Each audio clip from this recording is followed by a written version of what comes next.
Akkam jirtan daawwattoota TV Oromiyaa kan magaalaa Toronto irraa isiniif darbu. Sagantaa guyyaa kanaaf qabnu akka armaan gadiiti. Ani agartuu Shankifeeti.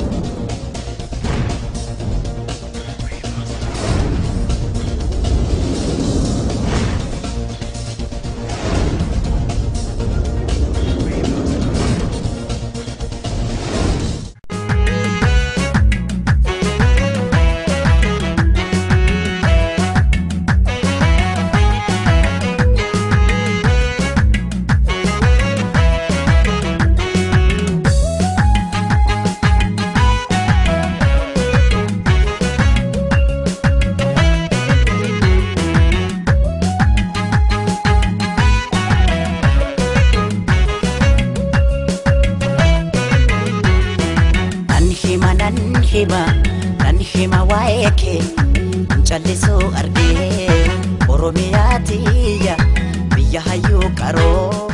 Kabajamtoota daawwattoota TV Oromiyaa magaalaa Torontoodhaa akkam jirta. Qophii guyyaa har'aan tana akkuma baratamtetti dhiifama oduudhaan eegalla. Oduu har'aaf qabnu jalatti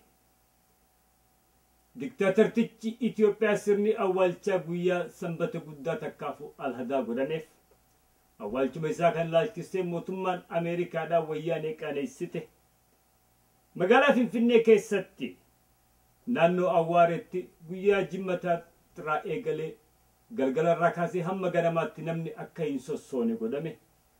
Dargaggoonni du'a Mallas Zeenaayitiif rifaatuu hin agarsiifne jedhamanii qeeqaman mana hidhaatti guuraman. Oduun biyya keessatti sirna awwaalchaatii fi akkasumatti torbaan guutuu lamaan dabre kana keessatti oduu dabraa turte kan tajaajilaa jiruu fi tures tajaajila oduu waaltaa akka ta'e hubatame.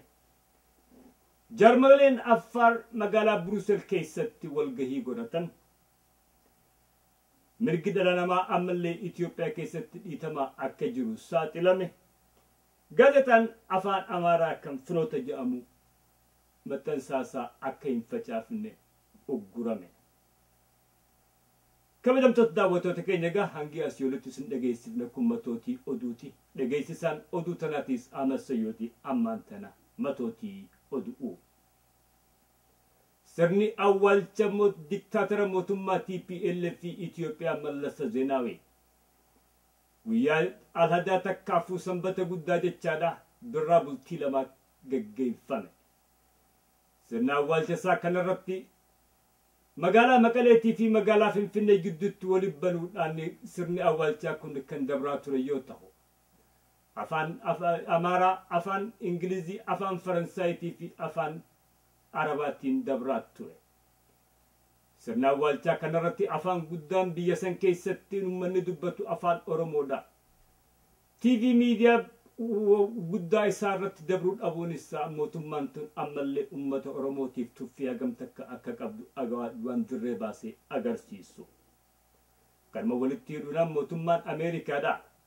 Kan mootummaan wayyaanee yeroo dheeraadhaaf qunnamtii cimtuudhaa fi saabummaa qabna jettee eeggattu. Sirna awwaalcha isaa irratti akka dippiloomaasii irraa eegamu gaditti qondaalota sadarkaa gaditti erguun isiidha mootummaa wayyaanee aarsuu bira dabre qaanii guddaa keessa isaan galchuu isaaniitis himame. Akkasuma dippiloomaasiitii fi biyyoota qunnamtii gaarii hariiroota qabdu keessatti yeroo pireezidaantiin takkaafu muummichi ministeera biyya tokkoo du'ee kan sila qabrii isaa irratti argamu irra ture. Itti aanaa pireezidaantii Ameerikaa yookiin ammoo barreessituu waltajjii waajjira haajaa alaa mootummaa Ameerikaa islaa ta'uu irra ture. Haa ta'u garuu mootummaan Ameerikaa kan ergite ambaasaadara isiidha kan UN'dha Suuzan Raayis fi nama lama kan biraa yoo ta'u kun kan agarsiisu mootummaan Ameerikaadha Mallas Zeenaawii diktaatara ta'uusaa mirkaneessite. Baatii dabre keessatti akkuma yaadatamutti yeroo pireezidaantiin Gaanaadhaa du'u kan qabrii isaa irratti argame Hillary Clinton turte. Mallas Zeenaawii kan Ameerikaa wajjin qunnamtii fi hiriiroo cimaa qaba jedhamee eegamu Joe Biden itti aanaa pireezidaantii Ameerikaa yookiin Hillary Clinton achitti argamuu dhabuun akkaan qaaneesse. Awwaalchuma isaa kana walitti hidhuudhaan magaalaan Finfinneedhaa yeroo bakka afuritti adda qoodamtee namoonni alarraa akka hin seenne yoo godhaman namoota hayyamameef naannoo adda addaarraa 200 ol kan ta'e hundinuu yoo dhufe bakka qophaa'ee firti tajaajila TPLF takkaafu ija waraana wayyaanee jalatti akka laalan takkaafu daawwatan godhamuun isaatis himame. Oduun TV Itoophiyaa irratti dabarsu kun bakka magaalaa Finfinnee bakka 4tti addaan qoodanii televiziyoona gurguddaa kaanii fi akka daawwatan godhamuu isaatis dubbatte. Naannoo Awwaareedhaatti guyyaa Jimmataarraa kaasee halkan takkaafu galgala lixa aduu jechaadhaarraa kaasee haga barihutti ilmi namaa akka hin sossoone gochuudhaan himame. Waraanni TPLF poolisiin federaalaatii fi akkasumatti milishaan Tigraayirraa dhufte magaalaa Finfinneedhaa bakka adda addaatiin qoodee eegaa akka turtees oduun biyya keessaa baatee fi karaa tajaajila oduu isaatiin dabartees himte. Biyyuma keessatti dargaggoonni rifaatuu du'a Mallas Zeenaawiitiif hin agarsiifne jechuun qeeqaman mana hidhaa bakka 3 keessatti guuramuun isaaniitis oduun biyyarraa baatee fi karaa isaatiin dabarte ibsite. Mana hidhaa kan isaan keessa guuraman kunis Maakalaawii, Sandaaffaadhaa fi mana naannoo dhiifama irraan deebi'aa naannoo mana hidhaa Maakalaawii, Sandaaffaadhaa fi akkasumatti Shawaaroobiit bakka jaamutti keessatti hidhamuun isaaniitis ibsite. Dargaggoonni kun kan hidhamaniif footoo Mallas Zeenaawi kaneteerra rabbaasuudhaaf gaaffii gaafatan maallaqa hin kafalle takkaafuu yeroo gaafataman rifaatuu hin agarsiifne jechuudhaan qabamanii hidhuu isaaniitis dubbatame. Kanumaan walitti hidhuudhaan oduun biyya keessaa dabraa turtee fi sirna awwaalcha Mallas Zeenaawi ilaalchiftee baatu hundinuu miidiyaaleen takkaafuu maxxansaaleen biyya keessa jirtu akka ifiin fedhanitti dabarsu osoo hin ta'in kanneen mootummaatis hundi isaanii tajaajila oduu waaltaa jalatti gurmaawanii takkaafuu tikamanii akka dabarsan godhamuun isaaniitis beekame. Tajaajilli oduu waaltaadhaa akkuma beekamutti meeshaa qunnamtii kan biyyaa osoo hin ta'in tajaajila oduu wayyaanee akka tahees beekamaadha. Jarmaaleen Affaar kan biyya adda addaatii fi jarmoo adda addaarraa walitti dhufan. Torbaanuma kana keessatti biyya Beeljiik magaalaa Brussel keessatti walgahii godhachuu isaaniitis himame. Jarmooleen Affaar kan Jibuutii, Kanaadaa, Ameerikaa, Awurooppaadhaa fi biyya keessarraa walitti qabaman hundinuu bakka bu'oota isaanii ergachuudha. Haala uummanni Affaar keessa jiruu fi rakkina mootummaan TPLF fi uummata Affaar irraan gahaa jiru mari'achuu irrattis akka tahees himame. Ibsa achirraa kan nametti akka himutti. Rakkina faabrikaan sukkaaraatii fi akkasumatti ooyruun shonkoraa naannoo san irratti uummata Affaar irraan gahaa jirtuu fi miidhaa uummata Affaar irra gahaa jiru akkasumatti waraana wayyaanee kan naannoo Affaar qubateen rakkina uummata tikfattee isaanii irra gahaa jiru mari'achuuf akka ta'e hubatame. Kanumaan walitti hidhuudhaan nama 1,135 Tigraay keessaa fudhanii naannoo Affaar qubachiisuudhaaf sagantaa lafa kaayyamte irrattis marii godhachuudhaafis akka ta'e yoo himamu waraanni wayyaanee kan achi qubate tikfatee isaanii haga ajjechaarraan gahaa akka jiru dubbatan. Walgahii kanarratti Profeesar Tichi Awurooppaadhaa kan akkaan beekamee fi Itoophiyaa irratti kitaaba hedduu barreessees Markaakis argamuu haasoo godhuun isaatis himame. Mirga dhala namaa Itoophiyaa keessatti ammallee dhiitamaa akka jiru mirgi dhala namaa kan akka Amnesty International fi Human Rights Watch saaxil baase. Akka ibsa oduu kanaatti oduu torban kana keessa gallakkisan irratti mootummaan wayyaaneedhaa ifa Mallas Zeenaawi du'ees. Haala mirga dhala namaa laalchiseetii fi miidiyaa laalchisee daranuu itti fufuu malee if duuba takkallee akka hin deebiin saaxile. Kanumaan walitti laalchisee miidiyaalee fi maxxansaaleen biyya keessatti dhoowwamaa jiranii fi barreessitoon takkaafuu gulaalaa fi gaazexeessitoonni biyya keessaa kan hidhamaa jiran uummanni naannoo adda addaa irratti rakkina isaan gahu himachuudhaaf takkaafuu qurrama qaban argisiifachuudhaaf hiriira bahan hundinuu akka hidhaman ibsame. Keessaafuu naannoo Gaambeellaadhaatti warshaaleen takkaafuu faabrikaan qonnaa takkaafuu kubbaaniyaan jechaadha Suudii Arabiyaadhaa kan naannoo san irratti jireenya uummataa irraan gaagaate. Uummanni haala kana dura dhaabbachuudhaaf hiriira bahan irratti mootummaan waraana erguudhaan naannoo sanitti nama hedduu tumtee ajjeefteetis reebdee akka hidhattu guurte ibsame. Torban dabre keessatti akkuma himametti tajaajilli takkaafuu maxxansaan oduu fiti kan jedhu ifa dhorkame booda gulaalaan isaatis mareedhaatti dabrame gallakkifamuun isaatis himame. haa ta'u itti fufuudhaan torbaanuma kana keessatti gaazexaan Amaaraa kan biraa kan Finoota jedhamu waa'ee du'aa Mallasa Zeenaawii ilaalchisee barruu baase irratti akka hin facaane gochuudhaan gaazexaan kun 18 irraa qabame dhorkamuu isaatis himame. gaazexaan kun rifaatuu Mallas Zeenaawiitiif takkaafuu naasuu hin agarsiifne jechuudhaan yoo qeeqamu maxxansaan isaa kan guyyuu baasu dhiisii kan torbaaniif baasulleen akka hin maxxanfamneef ibsame. daawwattoota keenya egaa oduun har'aaf qabnu asirratti raawwatti ijoo dubbiitii fi qophii adda addaatiin isin deebinaa hin fagaatinaa isiniin jenna.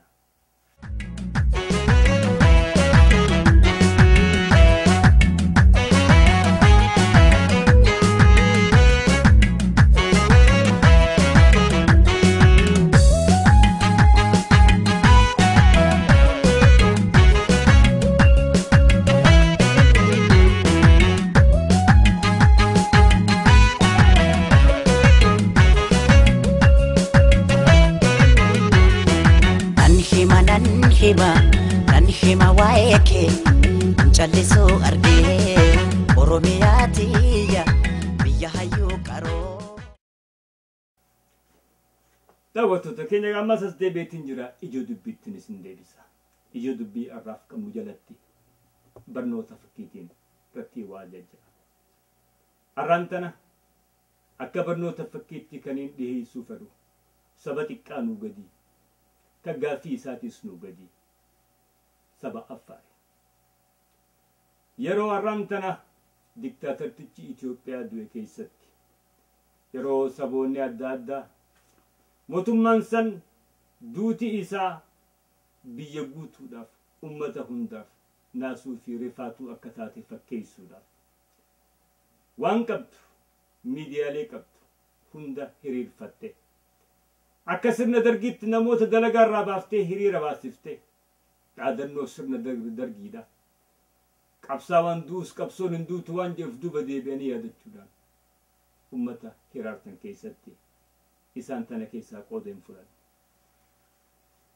kanarratti tooftaa isaanii tan fuuldura eeggattu jijjiirama mootummaa kana keessa dhufu keessaa maaltu isaan mudachuu danda'a akkamiin ilaalanii ija takkaan yaada tokkoon akkamitti dhihaatanii marii godhachuudhaaf biyyoota adda addaatirraa jaarmayooleen adda addaa kan sagantaa adda addaa qabdu walitti dhuftee marii godhatte.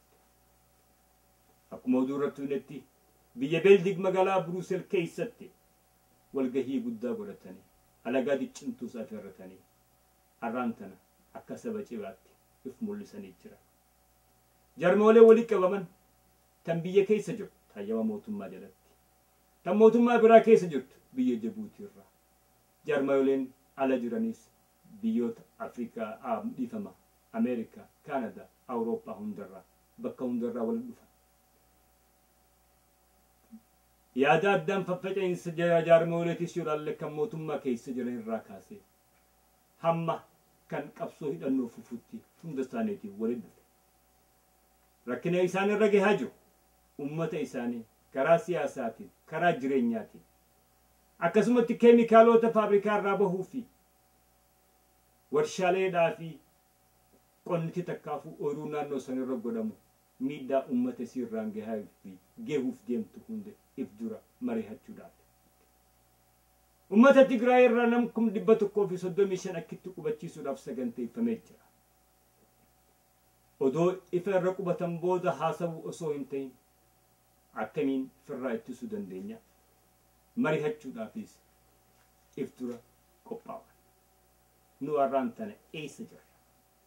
sabni guddaan qabsoo isaan dura eegale kan lakkoo isaan irra hedduudha kan gaaffii olaantummaa isaanii ol qabu kan guddina afaaniitiin isaanii ol qabu kan lafaan isaa ol qabu qabeenyaan isaanii ol qabu barnootaan isaanii ol qabu yeroo tana keessatti maal godhaa jirra? deemnee karaa qaxxaamura irra geenyee jirra. namaan yaadaan qabsoodhaan karaa qaxxaamuraa irra geenyee jirra. qaxxaamura irratti karaa deemnu wallaallee wal afaan deddeebi'aa jirra.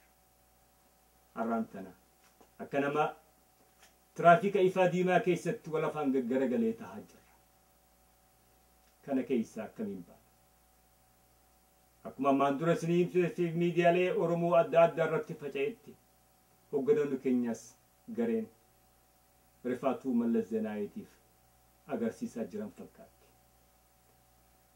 kana yoo jennu wanni tokko kan hubachiisuu feena jaarmoleen Oromoos ta'e akka namootaatti yaada irratti wal qeequu ni dandeenya wal dha'uu ni dandeenya ammoo tun akka namummaatti nam akka nam tokkootti maqaa wal balleessuudhaa fi wal abaaruu gahu bira gahuu hin qabdu wanni yaadatamuu qabu galii takka qabu common destiny afaan Amaaraa Ingilizitti waan jedhamu takka hammaannus tolluus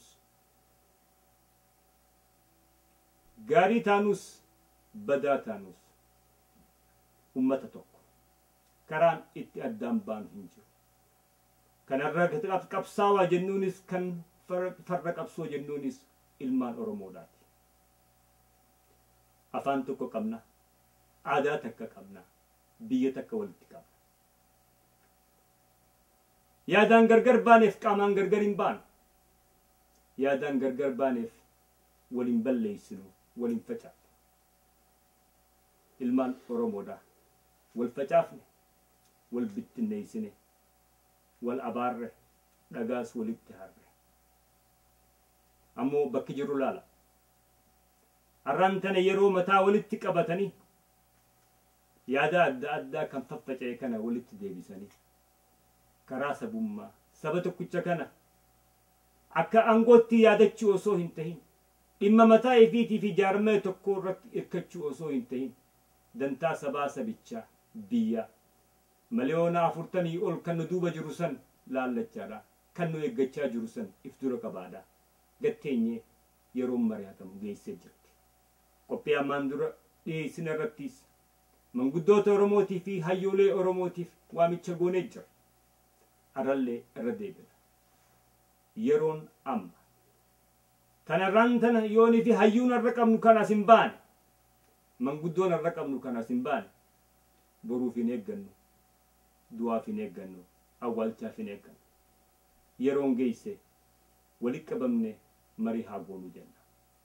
mariin haa goonu tan jennu tun ammoo akka sabaatti karam deemnaadha malee tan namuu yaada isaa murteeffate kan Itoophiyaa jee kan bilisummaa jee kiyya qofaan na baasa jee waliin dhufuu miti yaadaa fi borsaa fi duuba kaayyannee mataa banaadhaan garaa banaadhaan yeroo walitti deebi'an geessee jirtiin jaa asirratti hin dhaabagaa tan ijoo dubbiidha itti fufuudhaan ammaas hin fagaannu torbaan kana keessa egaa oduun owwituun kan biyya keessa torbaan lama guutuu qabeenya biyya saniitii fi miidiyaa biyya sanii hundaaf faajjeestee kar tokko irra deebiftee du'a Mallas Zeenaawiitii fi awwaalcha isaatii sanuma irratti waa tuttuquu fedha waa hedduu dubbatamee irralee deddeebi'uu hin fedhu garuu du'a nam tokkootiif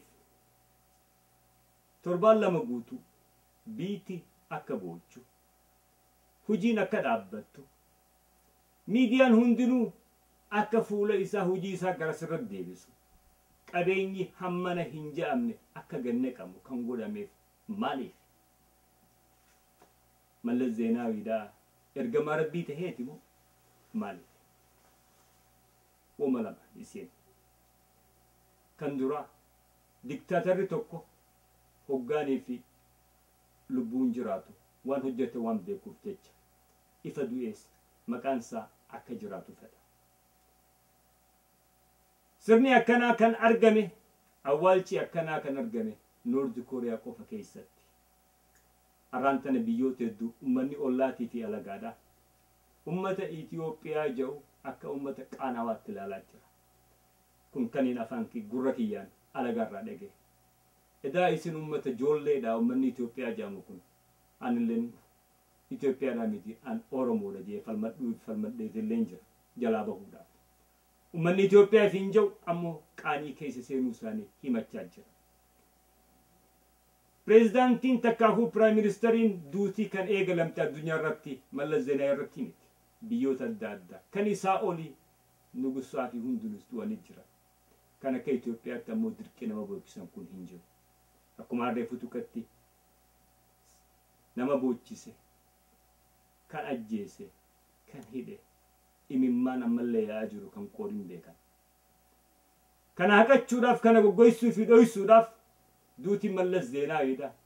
Du'a nama biyya san keessatti akkaafu addunyaa san irratti hin argamin fakkeessuun jireenya isaaniitiif umrii isaanii if dheereessuudhaaf. Sirni lafa kaayyateetu jira. Sirni diktaatoroonni hundinuu addunyaa irratti akkuma argametti hidhaan isaan lafa kaayyatan, taligaan isaan lafa kaayyatan, caasaan isaan lafa kaayyatan, ifa isaan du'an boodaas akka jiraattu, akka itti fuftu fedhan. Yoo san ittiin fufin maqaa isaa dhiisii, reefki isaa qabrii keessaa bahee mana hidhaatti akka dhalaatu ni beekan. Akka san hin taaneef san lafa kaayyachuu qaban jechaadha. Warri ummata baasanii boochisanii kan boonyees hidhattu guuranii, kan sirba sirbisiisu hidhattu guuranii, kan mana nyaataatii fi dhugaatii qabu hujii dhorkanii ni bashannanta jechuudhaan hidhattu guuran hundinuu kana kan goosisan sirni diktaataraa irratti bahuusaatiif agarsiisa. Diktaatarri tokko du'eef haga sirni isaa, bulchiinsi isaa, warri isa duubatti hafe kan sirna isaa hordafu aangoorraa hin bu'initti jijjiiramne tokkollee hin dhufu. Tana hubachuu qabna. Mootummaa Mallasiif duba deebinee haalaan warri arraan tana guddina biyya san keessatti akkana jettan. Biyya jijjiire, biyya guddise. Miidiyaa kijibaa laaluudhaan kan sobamtan tuttuqa tokko tokko isinii dhiyeessina. Kunis mee dura guddina ikoonomii irratti isinii dabarta. Biyya takka ikoonomiin guddatte yoo jedhamu asxaan isiidha, mallattoon isiidha maali? Fooqii ijaaruun guddina biyyaatii miti. Liqii alaatiin kubbaaniyaalee fidanii ummata qotee bulaa isaanii lafarraa arihanii kubbaaniyaa alaatiif lafa gurguranii ol naquun guddina hin fiddu. Biyyoonnii fi kubbaaniyaaleen san kan dhuftu san ummata naannoo isaanii kan hujii lafarraa buqqe hujii kannanii fi wanni isaan kannaniif takkaafuu mindaan kafalaniif jireenya inni jiraachaa turerraa ol kan jiru isaa jijjiiru. Mana nagayaa, fayyaa nagayaa, bishaan qulqulluu, ilmaan isaa mana barnootaa geeffatee barsiifachuu yoo danda'e, jireenyi waliigalaa kan ummata sanii, kan naannoo sanii, kan biyya sanii yoo jijjiirame qofa guddinni akkana jedhama. Guddinni namni xiqqaa hammi xiqqaan tokko akkuma walitti aanuun wal beekuun takkaafuu aangoo qabu, kan aangoo hin qabnes kan aangoo qabutti dhihaatu. Diinagdee isaa hammatanii hammi xiqqaan tokko yoo dabreef biitii guddatte hin jedhamu. Arraan tana biyya san keessatti daa'imman dhukkubarraa vaaksineeshin harkatan dhibbarraa meeqa? 5 qofa. Manni fayyaa babal'ate kan isaan jedhan biyya san keessatti tajaajilli fayyaa yoo jiraate Mallas Zeenaawii maaliif alatti jaha? Yoo inni warri qabeenya qabu arra hin dhagaye ministeeronni wayyaaneedha kan mootummaa san keessa jiranis kan wayyaaneen ta'in kan isaanii wajjin jiran yoo dhibaman eessatti jaha?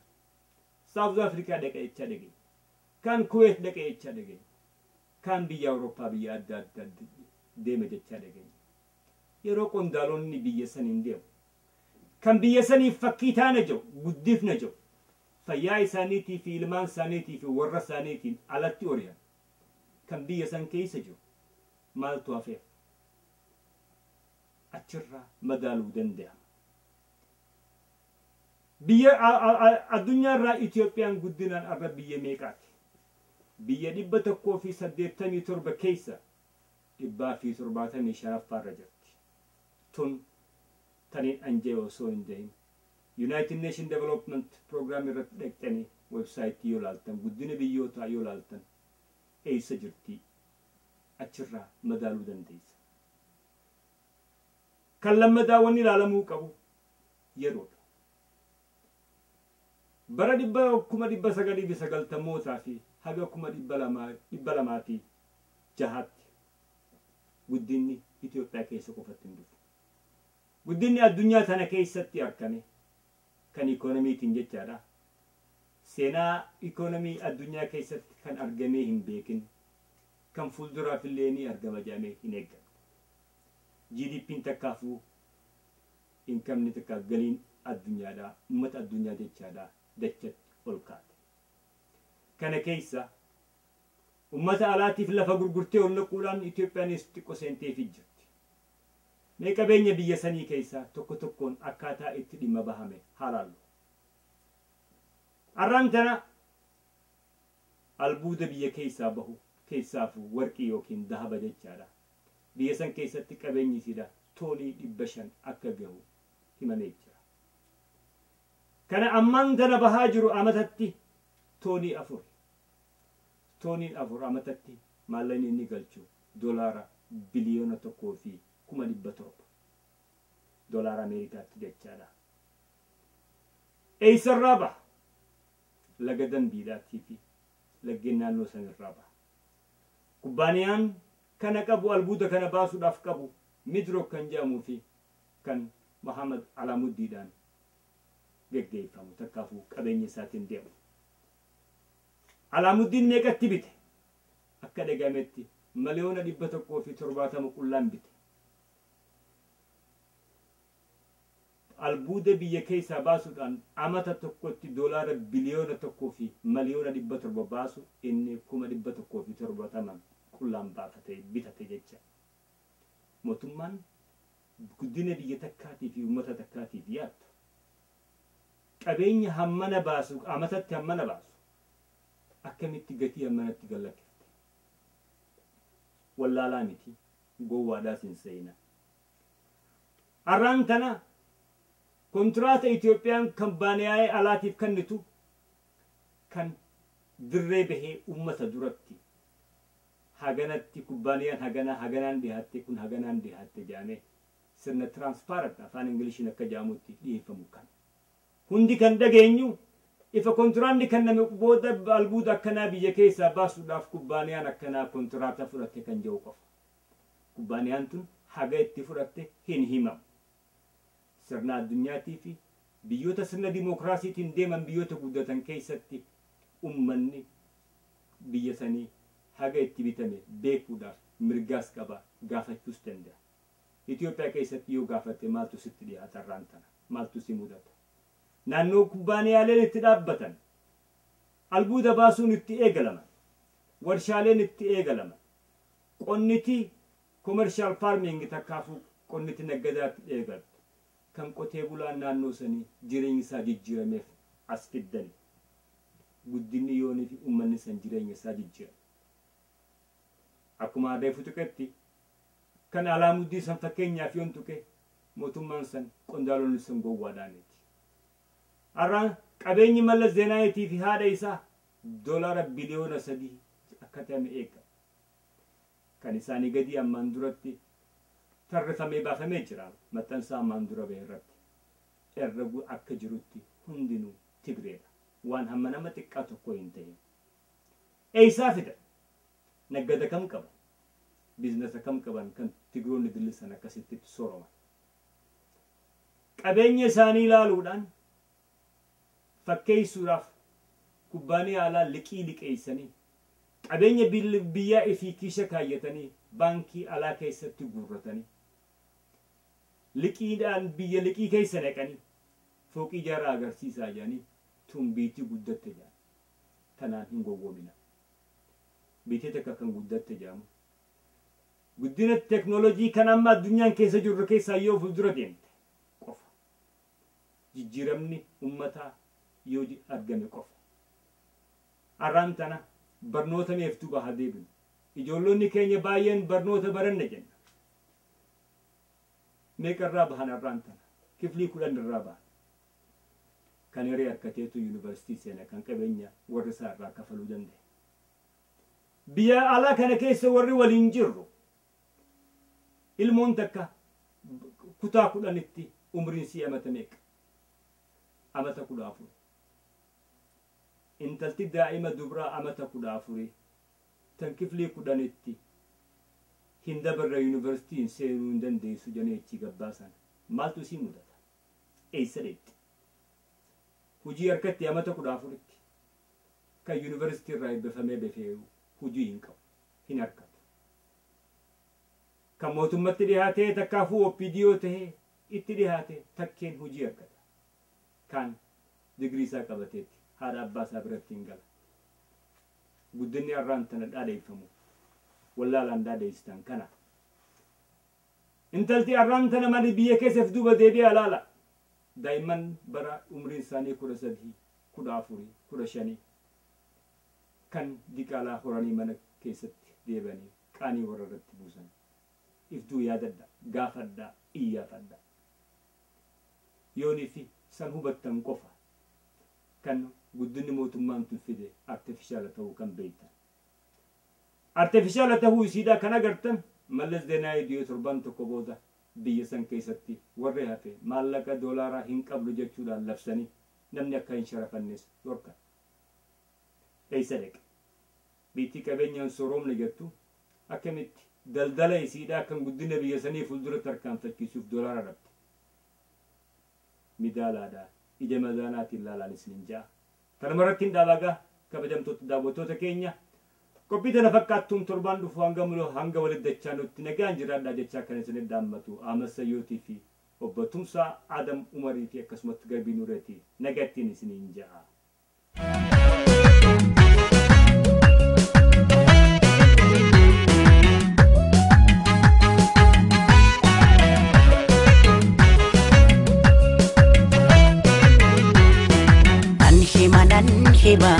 Nanhima waeke jallisu argee Oromiyaa tiyya biyya hayyuu qaroon biyya goonni miirree dachee kirra margee nanhima qabda seenaa cima nanhima qabda seenaa cima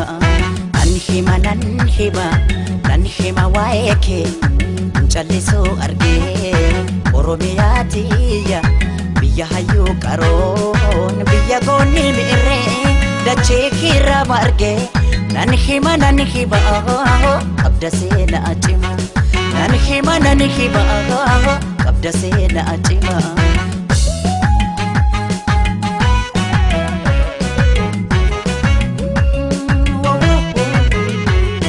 Kan sitti baqatees kan sirraa dhalatees ija tokko laalta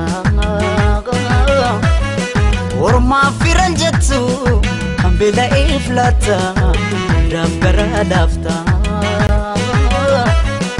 hunda toleetti koo hunda hammattu koo abaatee wakkattu akkataa keengattu hunda toleetti koo dahamatu ko abate wakatu kata kengatu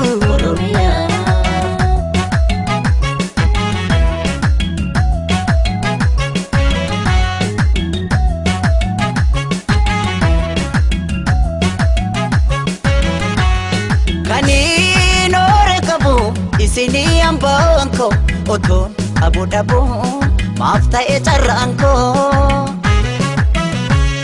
Kutada mamanti Malif wali kokodu Ilman ada toko Malif wali nodu Malo yalmanko kutusu Malo yalmanko kangafa Malo urmayu gudise dabarse fi bonse ma dabare daba jette Oromiyaa jette karme bose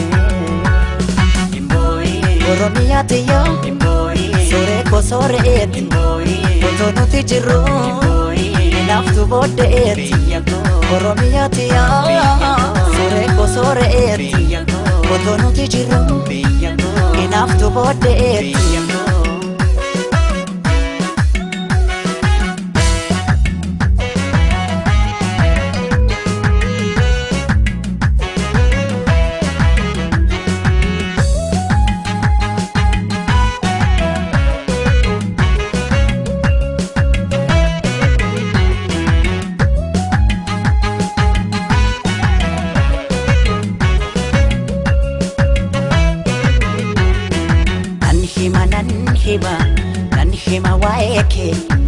callisoo argee Oromiyaa tiyya biyya hayyuu qaroon biyya goonni miirree dachee kiirraa margee nan hima qabda seenaa cima nan hima qabda seenaa cima.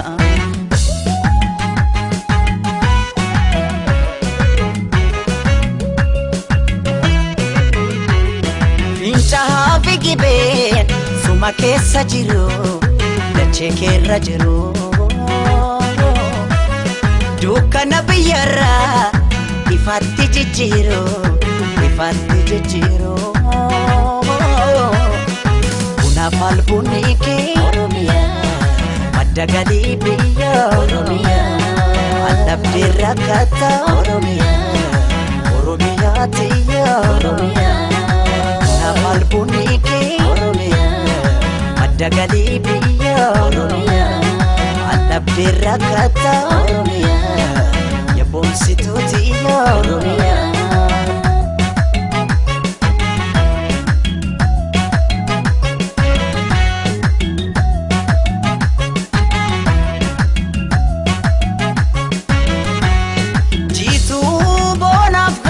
Kan uumamaan tolte jannata ardiitti kamtu siin qixxaate